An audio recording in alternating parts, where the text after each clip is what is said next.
First, open the TikTok app on your phone and go to your profile page. Tap the Edit Profile button near the top of the screen.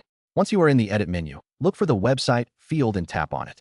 This is where you will paste your direct Shopify store URL, so make sure you have copied it from your browser beforehand.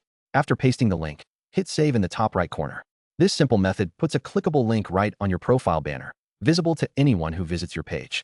The second and highly recommended method uses the TikTok shopping feature, but you will need to meet the requirements first.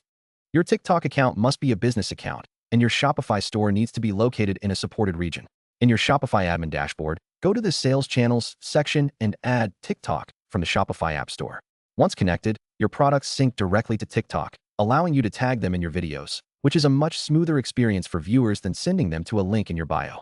After your business account is approved and connected, go back to the TikTok app and edit your profile again. You will see a new section called Profile Shop or a shopping bag icon. Tap this to feature a curated product collection right on your profile.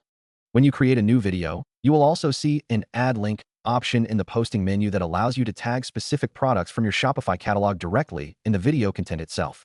If you do not have access to the native shopping feature because of regional restrictions, there is a third workaround. You can use a link in bio tool like Linktree or Beacons to create a landing page that holds your Shopify store link and any other important links. Simply take the URL from that landing page and place it into the website field on your TikTok profile. Then, use your video content to verbally direct people to click the link in the bio to start shopping.